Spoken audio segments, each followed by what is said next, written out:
রেজাউল করিম রনি ভাই সুবক্তা টকশো ব্যক্তিত্ব। মন টন খারাপ থাকলে রনি ভাই টকশো দেখি মন অটোমেটিক ভালো হয়ে যায়। তো রনি ভাই মাঝে মধ্যে তিনি মজা করে বলেন যে আমি বাটপাট দেখি নাই, ফরাদ মাজারকে দেখছি।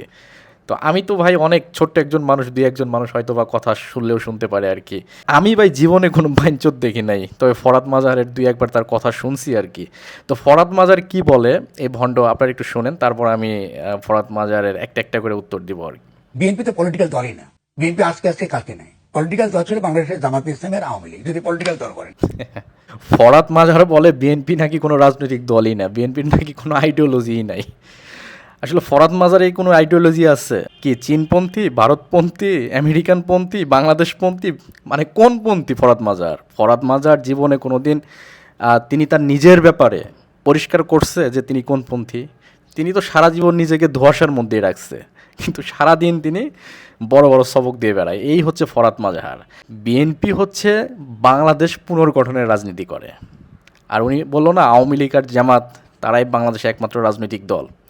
ভাই, আওয়ামী লীগ বাংলাদেশের রাজনৈতিক দল ঠিক আছে।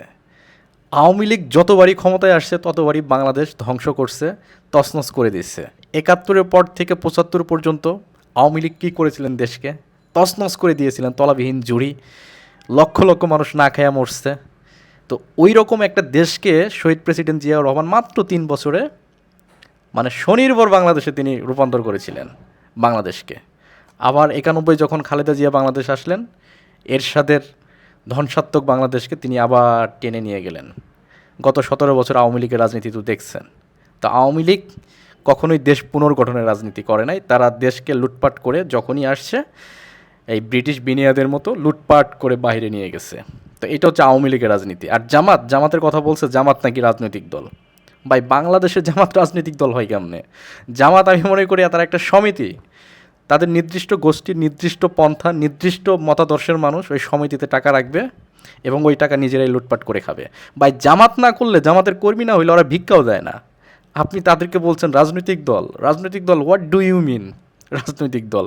ফরাদ মাজার রাজনৈতিক দল কাকে বলে এটা বুঝে? ফরাদ মাজার রাজনৈতিক দল কাকে বলে এটা উনি জানেন?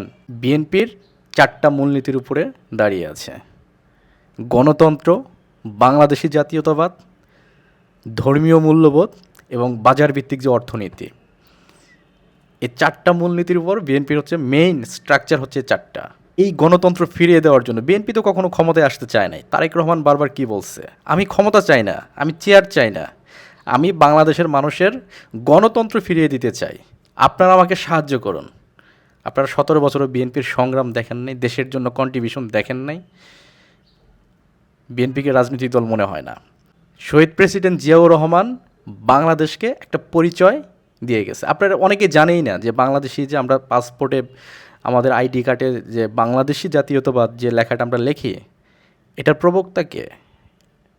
শহীদ প্রেসিডেন্ট জিয়াউর রহমান। এর আগে আমাদের কোনো পরিচয়ই ছিল না, আমরা বাঙালি হিসাবে থাকতাম।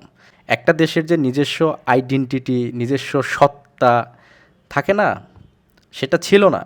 ভাই, আওয়ামী লীগ সবসময় তারা বাঙালি জাতীয়তাবাদকে সামনে আনার চেষ্টা করেছে, প্রমোট করার চেষ্টা করেছে। বাঙালি, হোয়াট ডু ইউ মিন বাঙালি? বাঙালি ভারত, ত্রিপুরা, কলকাতা, ভারতের বিভিন্ন অঙ্গরাজ্যে বাঙালি আছে। আমি তো ভাই বাঙালি না, আমার নিজস্ব একটা দেশ আছে, আমার নিজস্ব একটা পরিচয় আছে। আমার বাংলাদেশের ভিতরে এখানে হিন্দু, বৌদ্ধ, খ্রিস্টান, পাহাড়ি, মারাঠি, বিভিন্ন গোত্রের লোকজন এখানে বসবাস করে, তারা সবাই বাংলাদেশি। এটা হচ্ছে আমার আইডেন্টিটি, এটা আমার পরিচয়। শহীদ প্রেসিডেন্ট জিয়াউর রহমান এই পরিচয় আমাদেরকে দিয়ে গেছে। তো আওয়ামী লীগ এত কিছু পরিবর্তন করছে, এত নাম পরিবর্তন করছে, কিন্তু পাসপোর্ট থেকে, আইডি কার্ড থেকে জাতীয়তাবাদ, আমাদের যে পরিচয় বাংলাদেশি, এটা কিন্তু পরিবর্তন করতে পারে নাই। এটা আমাদের শহীদ প্রেসিডেন্ট জিয়াউর রহমানের দেওয়া অবদান। আর সারাদিন তারা বাঙালি বাঙালি জাতীয়তাবাদ বলে নিজেদেরকে পরিচয় দিয়ে বেড়াচ্ছে। বুঝেন কত বড় মূর্খ আহমক এরা। ধর্মীয় মূল্যবোধ, বিএনপি এমন একটা রাজনৈতিক দল, এখানে আপনার যে কোনো ধর্মের মানুষ তার ধর্ম আপনি প্র্যাকটিস করতে পারবেন। এখানে বিএনপি কোনো দিন হস্তক্ষেপ করবে না, করে নাই। বিএনপি এই রাজনীতি করে না, বিএনপি একটা উদারপন্থী রাজনৈতিক দল। বিএনপি যখনই ক্ষমতায় আসছে তারা দেশ পুনর্গঠনের রাজনীতি করছে।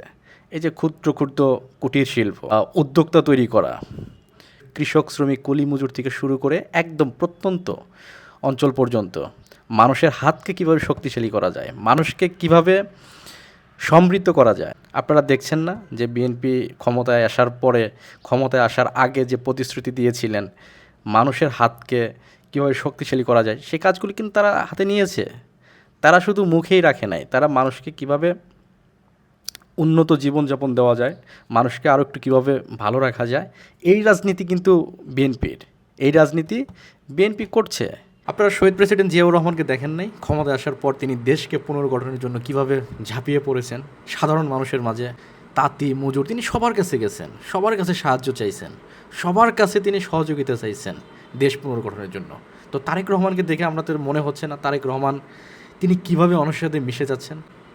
তারেক রহমান যে রাজনীতি করছে, বিগত সময় এরকম রাজনীতি দেখছেন আপনারা 54 বছরে? এক্সেপশনাল শহীদ প্রেসিডেন্ট জিয়াউর রহমান ছাড়া 54 বছরের ইতিহাসে এই দেখছেন আপনারা এই ধরনের রাজনীতি? তারেক রহমানের জীবনযাপন দেখছেন, তিনি কিভাবে রাস্তাঘাটে চলছেন, তার 14টা গাড়ি প্রোটোকল কমিয়ে তিনি 4টায় নিয়ে আসছে। এই যে 300 এমপি শপথ নিলেন, তাদেরকে নিয়ে অতীতে আমরা দেখছি অনেক সরকার নৈশভোজ করছে কোটি কোটি টাকা খরচ করে। তারেক রহমান 50 কোটি টাকা বাঁচিয়ে দিলেন, নৈশভোজ না করে 50 কোটি টাকা বাঁচিয়ে দিলেন রাষ্ট্রের জন্য, রাষ্ট্রের উন্নয়নের জন্য, দেশ পুনর্গঠনের জন্য। তারেক রহমানের চিন্তা ভাবনা থেকে আপনারা বুঝতে পারছেন না যে বিএনপি কোনো রাজনৈতিক দল, নাকি জামাতের মতো সমিতির দল, নাকি আওয়ামী লীগের মতো দেশ ধ্বংসকারীর দল? তারেক রহমানকে দেখেও আপনারা বুঝতে পারছেন না? এই ভণ্ড ফরাত মজাওয়ার এরা সবসময় বাংলাদেশকে বিপদের মুখে ফেলার জন্য চেষ্টা করছে অতীতে, এখনও তারা ইনিয়ে বিনিয়ে নানা ধরনের বয়ান সামনে হাজির করার চেষ্টা করছে। জনগণ সুযোগ পাইলে এদের মুখে জুতার বাড়ি দিবে, এ ফরাত মজার ভণ্ড দরবেশদের।